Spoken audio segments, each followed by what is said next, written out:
¿Qué tal? ¿Cómo están? Muy buenas tardes. Bienvenidos a este miércoles 1 de mayo, Día del Trabajo. Y bueno, nosotros hemos querido traer esta mesa, como nos habíamos comprometido la semana pasada, antes de las elecciones generales, para analizar el resultado de esta cita electoral, de esta cita con las urnas. Y hemos invitado a las mismas personas que estaban entonces en aquella mesa y a los que vamos a saludar ya muy rápidamente. Manuel Soto, Manuel Pérez, Jesús Bahillo, Laia Fernández Dávila, ¿qué tal? ¿Cómo estáis? Bienvenidos de nuevo, muy buenas tardes. Y una vez completado ya el proceso electoral, bueno, pues vamos a tratar de analizar los resultados con una incontestable, desde luego, victoria del Partido Socialista, que parece que ha resurgido. Y no sé, me imagino que todos tendremos y tendréis vuestras teorías sobre por qué se ha producido ese resurgir, si es mérito de Pedro Sánchez, si es de mérito del resto, que también puede ocurrir, o qué es lo que ha ocurrido aquí. Manuel, tú terminábamos el programa la semana pasada y nos decías que estabas preocupado sobre todo por la entrada o el auge, el ascenso o el resultado que pudiera sacar especialmente Vox. Finalmente ha sido menos de lo que decían las encuestas, pero han entrado con fuerza para ser la primera vez en el Parlamento. O resultado de Vox é moi importante, o que pasa é que, claro, se a expectativa era, como decían algunhas enquisas, de 70 diputados, nada menos, e a que menos lle daba 50, eso sí que era para estar arrepiado, porque o que representa Vox, eu seguirei dicindo e seguirei defendendo que a xentes, habría que mellor ver quen vota a Vox. A Vox votaron pois, fascistas reconocidos, hai candidatos falangistas, xenerales que honran a Franco no día de hoxe, por tanto a dictadura, etc. E xentes normales, entre comillas, digamos, que votan a Vox para darlle unha patada aos outros partidos co seu voto. E iso que temos que traballar. Os fascistas nos vamos a convencer na vida, seguramente, pero a xente que está cabreada moitas veces con demasiadas razóns para estalo, entre comiñas, sí que temos a obriga de falarlles e explicarlles como temos que reconstruir este país noso. Foi o triunfo do Partido Socialista? Foi o triunfo da moderación, na miña opinión. E ao mesmo tempo, pois a descalificación dos histrionismos das dereitas, porque rivalizaron en a ver quen decía máis barbaridades, a ver quen insultaba máis, a ver quen descalificaba máis, convertindo, por exemplo, a Sánchez convertindo nun mártir, porque chamándolle que tiña manchadas de sangue, que era un cómplice do golpismo, que decir, non se pode, felón, traidor, non se poden decir máis barbaridades dunha persoa. E, ademais, mentiron descaradamente, e para min quedou moi claramente demostrado no que atinxe a posibles pactos non santos ou segredos cos independentistas cataláns. Ahora vamos a hablar sobre ese con Riverano que cantaban todos los militantes a las puertas de la sede en Ferraz, pero Manuel Pérez, el Partido Popular, uno de los principales damnificados de estas elecciones generales. Sin duda, sin duda. Pretender explicar la derrota del Partido Popular seguramente exige una tesis doctoral, pero auténtica, no como la de don Pedro Sánchez. Decía Manolo Soto como criterio que se vota por y se vota contra. Y seguramente eso explica también en parte los resultados do Partido Popular. Houve unha fragmentación de voto, dicían os xornais onte antonte, do voto de centro-direita, donde 1.600.000 se van a Ciudadanos e 1.400.000 se van a Vox.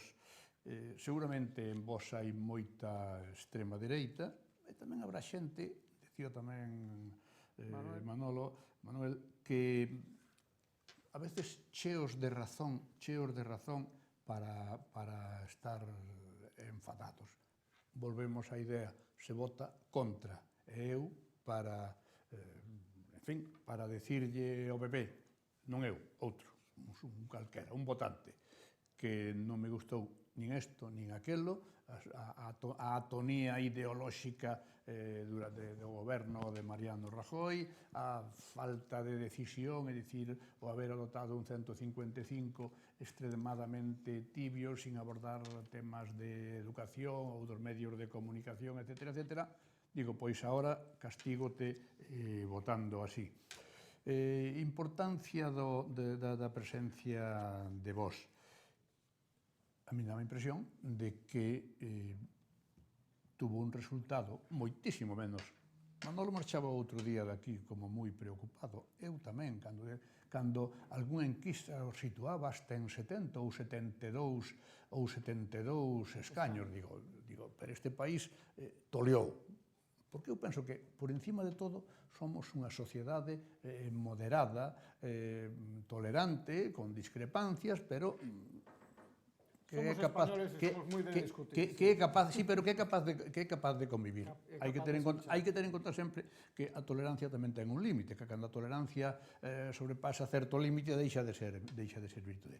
Afortunadamente, a presencia de esos, cantos son? 24 que teñen. 24 bueno, pois desos 24, sendo importante e irrelevante sempre que os demais se porten con, como diríamos por aquí, con sentidiño, con sentido común. Hai un triunfo do Partido Socialista, o que xa foi felicitado, pois supoño que por toda a xente de ben, pero que tamén ten unha componente importante que foi acompañada da perda, da caída enorme de votos de Esquerda Unida, Unidos Podemos, que ao final, esa é a lección que terán que sacar a xente do PP, é que o PSOE, no momento en que recupera unha certa unidade, en que deixa de haber todas esas capillitas que tiñan existido prácticamente desde que a Felipe González lle sucedeu Almunia, me parece que foi, pois recupera un sentido de unidade e ao mesmo tempo aqueles que pretenderon asaltar ou chegar ao ceo por asalto quedan relegados a un papel que a min antollasme de conciencia crítica da esquerda, pois o éxito do Partido Socialista, os 120 e tantos votos, evidentemente son unha xustificación, ou veñen explicados precisamente por eso. E remato, desde o punto de vista do Partido Popular, eu gustame facer algunha afirmación. Unha primeira, a responsabilidade ou a culpa non é toda de Pablo Casado. As colleitas non son consecuencia solamente de quen fai a sega. Hai que ver como se traballou antes a terra e Pablo Casado levaba pouco tempo. Logo, supoño que tamén cometeu seguramente algúns erros. Estaba moi mediatizado pola a súa esquerda Ciudadanos. Enseguida analizamos el presente y el futuro del Partido Popular. Vamos primero a centrarnos en la parte de la entrada de Vox en el Parlamento, que era un poquito para compartimentar mejor el contenido. Resultado general, Jesús, y esa entrada de Vox en el Parlamento, ¿qué lectura haces? Algunas de las cosas que se han dicho en el sentido de que el pueblo español a lo largo de estos 40 años siempre ha optado por el centro. Centro-izquierda, centro-derecha, pero siempre por el centro. Se ha huido siempre de los extremos, pero la aparición de Vox en el escenario electoral tiene, en mi opinión, tres efectos considerables. Uno, el técnico, digamos, que es pescar en la misma charca donde ya están pescando otros. El sistema electoral español en eso es tremendo, ¿no? Es tremendo. Entonces, claro, se encuentran dos partidos de la derecha pescando votos en el mismo electorado y eso los destroza. Es decir, que Vox... Pero esa división la tenía la izquierda desde claro, tiempos de la Segunda República, claro, vamos. Claro, entonces Vox hace un daño tremendo a la derecha en su conjunto con su aparición, luego radicaliza al PP, que ese también fue otro factor, es decir, el PP, posiblemente influido por Aznar y en mi opinión cometiendo un error, lo que hace es posicionarse más a la derecha de donde ya venía estando, ¿no? Con lo cual el espectro político de la derecha es verdaderamente preocupante, ¿no? Y por último, ¿qué hace Vox? La aparición de Vox, que como decía Manolo, pues entraña sin duda pues, unos elementos que son preocupantes, ¿no? El tema del franquismo, la dictadura progre, todas estas cosas, pues es que impulsa a muchos votantes que no iban a votar al PSOE, y yo los conozco, Es decir, tenemos que votar ahora al PSOE, porque si no votamos al PSOE, viene la derecha. Entonces, esos tres elementos tienen una importancia absolutamente determinante.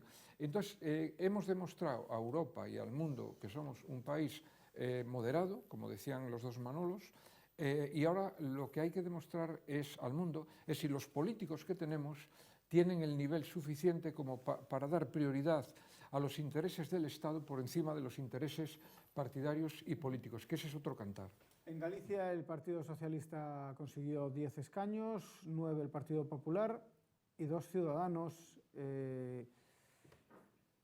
Olaya, no conseguimos que entrase el BNG. Estaba eu agora pensando como analizar o resultado global entre dereita e esquerda no Estado sin entrar a matizar as opcións nacionalistas. Digo porque é importante facer o matiz de os resultados do nacionalismo no territorio total do Estado, evidentemente con a lamentable situación de Galiza, onde non hai ningún representante, nin do BNG, bueno, no existe exactamente, non existe esa voz que eu creo que é fundamental para que Galicia esté ali presente en cada momento de debates. Partidos autóctonos de Galicia. Bueno, chamalle como queiras, o importante é que houbera un partido galego que estivera ali, que efectivamente, desde o meu punto de vista, e dado que eu fun 12 anos diputado do Bloque Nacionalista Galego, me parece que esta organización política cumpliu con creces o que se propoñía ao electorado cando se lle pedía o voto, non? É dicir, que se estuvo traballando con moita seriedade e responsabilidade, e esa ausencia, desde logo, os que nos sentimos nacionalistas o notamos moito, non? E a xente,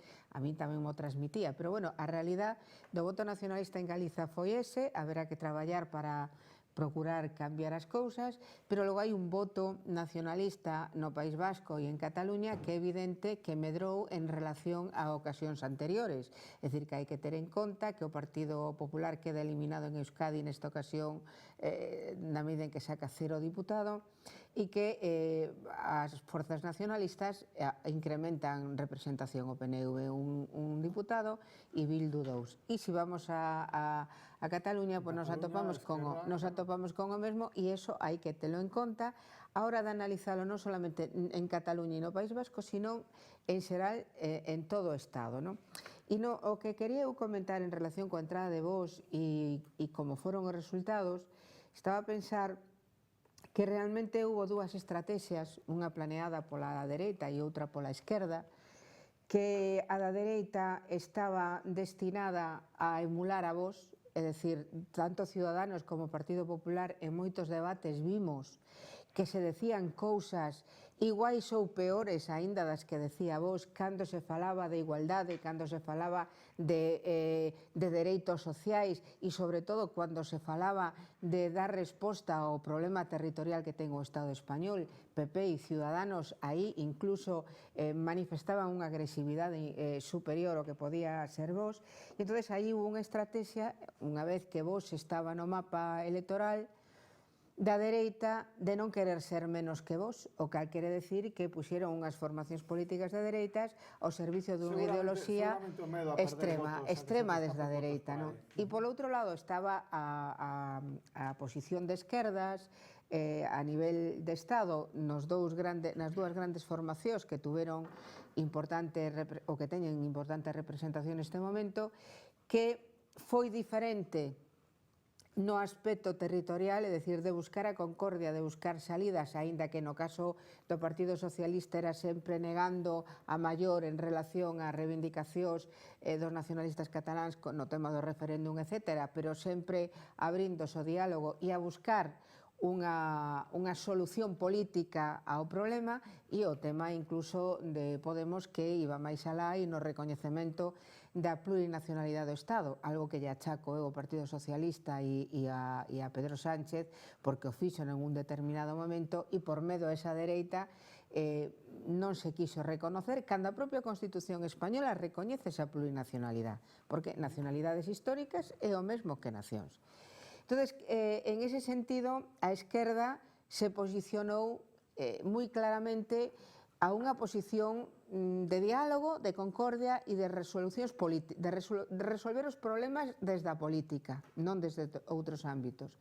E, por outro lado, tamén se posicionou moi claramente ante un perigo que representaba Vox, non emulando a Vox, sino todo o contrario, e facendo fincapé da gravidade que eso representaba. E eu creo que eso calou e que demostrou que a maioría dos cidadáns, tendo en conta, ademais, o que en País Vasco e Cataluña votaron a outras opcións que non son estas estatais, que a maioría dos cidadáns do Estado español acreditan no debate político e nas solucións políticas aos problemas, que acreditan que é necesario o diálogo, que acreditan que é necesaria a concordia e que acreditan que non se pode estar nesa situación de crispación que na campaña electoral plantexaban os partidos políticos.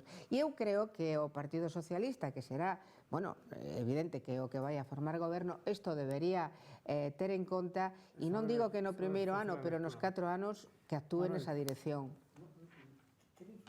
Un novo tan esencial, pero tremendamente importante na miña opinión.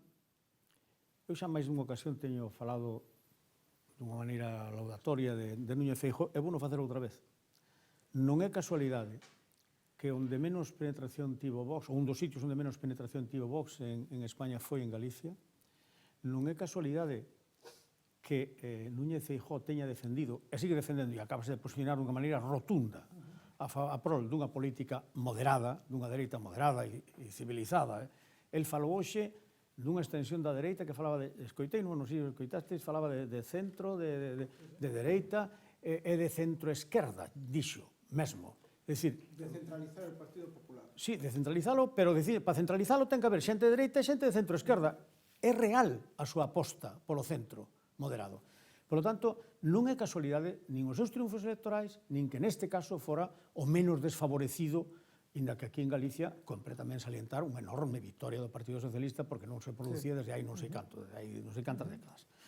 Pero eso por unha parte. E logo, a veces cantades, bueno, é normal, non? É que, ou din, é que a culpa é nosa por estar divididos. Pero divididos están todos, e así en toda Europa. É dicir, non está divididos o Partido Socialista con Podemos na esquerda ou con Esquerra Republicana ou con non sei que canto sumaría eso, se se suman as esquerdas, sería outra historia. Por lo tanto, vai haber división, entre comillas, para rato, porque hai matices felizmente democráticos que dividen e separan criterios duns de outros. Neste caso, eu voto de menos tamén que haxa xentes en Galicia, máis concretamente unha parte do empresariado moderado e progresista, que non teña capacidade para apoiar unha nosa acción política propia, porque outra vez imos a ser prexudicados, tamén nota, aí vai, profecía, imos a ser outra vez prexudicados no reparto. No reparto haberá negociacións, lóxico, necesarias, con Cataluña, haberá negociacións, eu auspicios, cuidado, co País Vasco e Galicia quedará o pairo, porque non ten voces que representen, sí, pero unha voz propia de seu capaz de exixir singularmente, como teñen os outros, a nacionalidade histórica galega non a ten. E non a ten, e ao mellor tamén as esquerdas nacionalistas en Galicia, entre comillas, se lo tienen que hacer mirar. Porque, claro, María rachase, o BNG está por outra parte, o outro por non sei que. E, ademais, non só eso, sino que persoas de bondade humana, de competencia política, como Ardolalla, non están nas listas deles, e están xentes, con todos os respetos, que non lle dicen nada á cidadanía. Por lo tanto, están facendo política de amigos do partido e non política pro Galicia, como din defender. Punto. Políticas dos subpartidos que forman Pois ademais eso, os partidos e esas divisións internas. Enchen a boca dicindo, vamos a facer por Galicia, e por Galicia sitúan amiguetes por todo ao redor. O nacionalismo galego sí que o ten, nunca mellor dito, que ten que facelo ver, non? A veces en política, bueno, a condición humana dicen que, ¿no? que afecta a veces a toma de decisións e, polo tanto, as consecuencias que esas decisións teñen un proxecto político. Pasa no nacionalismo e pasa en todos os grupos políticos. Eu creo que a veces hai incluso coincidencia de crisis en diferentes esferas da política, nacionalismo, esquerdas, dereita, etc. O que sí é certo é que hai que saber superar eses baches, e eu espero que o nacionalismo galego efectivamente non tarde moito en recuperar sobre todo ilusión y ganas de afrontar un proyecto político. Y sea por la izquierda o por la derecha, hay muchísimos, bueno, en Cataluña y en el País Vasco Bueno, eu teño que decir que cando me sentín máis cómoda foi na etapa do Bloque Nacionalista Galego despois da Asamblea do Carballiño, que ante a falta de unha opción política conservadora en Galiza asumía unha pluralidade que englobase a todos os nacionalistas que queres considerar nacionalistas, galeguistas, é dicir, todas aquelas persoas que considerábamos necesario que este país tivera unha forza política que estuvera ao pé da defensa dos intereses de Galiza, non? E esa foi unha etapa moi interesante do nacionalismo que eu espero que se pueda recuperar. Una pregunta que se debería hacer el BNG, o más bien las personas que integran o dirigen el BNG, es ¿soy nacionalista o soy de izquierdas, primero? A ver, é que en Galicia é bastante difícil ser nacionalista e non ser de esquerdas. Heterogénea. Sí, pero eu creo que en Galiza, pola realidade social na que se foi desarrollando económicamente ou desenvolvendo económicamente, é moi difícil que ser nacionalista non implique ser de esquerdas. De esquerdas, do 0 ao 10, hai moitas, digamos, estadios, non? Hai unha persona que pode ser de esquerdas nun 5 e outra nun 8. Pero tamén o BNG en Galicia se identifica incluso con el independentismo en algunos casos.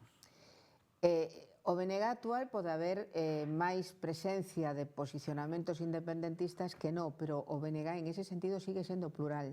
Sigue recollendo a sentimentos independentistas, que é un sentimento natural en calquer nación que considere que defende a súa soberanía, pero tamén existe esa outra posición de considerar a necesidade dunha forza política simplemente pola necesidade de recoñecer a Galiza como nación no que é a existencia social da súa población, do seu povo, é dicir, desde a súa historia, a súa lingua, a súa cultura, etc. A mí me parece un tema pintoresco porque, mira, Julio Camba, que es uno de los escritores de referencia gallegos, pues del nivel de Torrente o de Venceslao Fernández Flórez o Valle Inclán, etcétera, que por cierto, el nacionalismo apartado de la historia de la literatura gallega, hoy le preguntas a un nacionalista quién es Julio Camba y no lo conoce.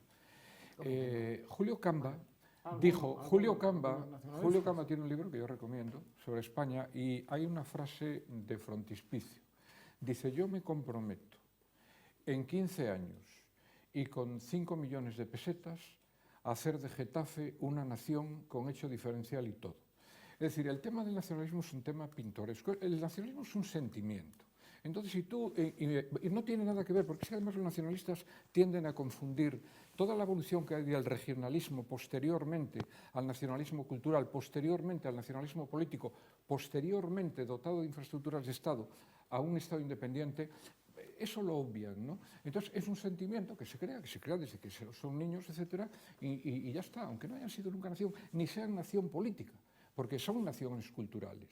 Podemos admitir que Cataluña... Entiendo, yo entiendo que eso claro, tal vez a lo mejor son incluso pueda ser sentimientos. una realidad y que tú puedas conseguir en 2 generaciones, pues Sí. imagínate conseguir de Getafe, dijiste. Sí, de Getafe. De Getafe hacer una... Lo dice Camba, no lo digo yo, Pero eso no significa... Dixeron unhas voutades como esa. Pero eso no significa que la... Coa ideoloxía que transmite Camba nas súas obras non coincido.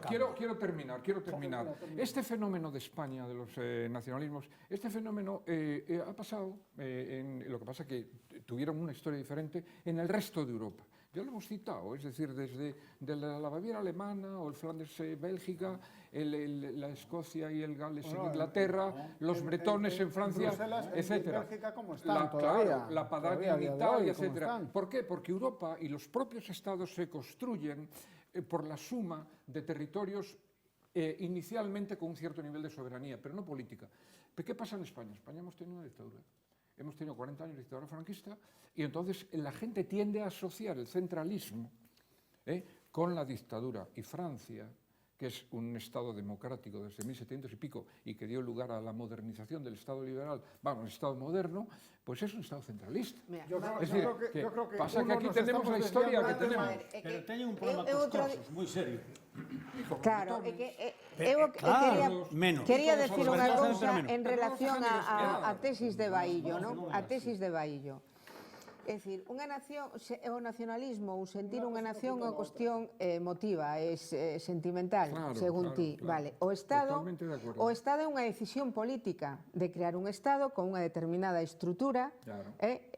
entonces unha é unha decisión política que é a creación dun Estado, outra é un sentimento. E ese sentimento tamén pode decidir que nese territorio onde ese sentimento se concita, se poida crear en fórmula política de Estado. Claro, Bueno, entonces non o deixemos así como dices tú. E o Estado español, si resulta que a través dos tempos está sistemáticamente tendo problemas en relación que a problemática territorial, quere decir que independiente da Constitución de Cádiz, que independiente da Constitución do 78, o conflito sigue latente e non se dá resultado. Non se ha sabido manejar, ou porque esa concepción do Estado español que se empeña en decir nación non ten en consideración as diferentes cuestións que teñen. A mí me ten sorprendido personas normales, que non vou a definir de dereitas, de esquerdas ou de nada, é dicir, personas normales, que chegan a Galicia e se sorprenden de ver a unha persona falando en galego. Porque non entenden, non saben que existe esta historia. E que os galegos resulta que sabemos que existe as sevillanas, o fandango. Sabemos que existe todo eso porque nos enchen de que eso es España. E por aí arriba non se sabe que existe a muiñeira nin a panderetada. E bueno, menos mal que ahora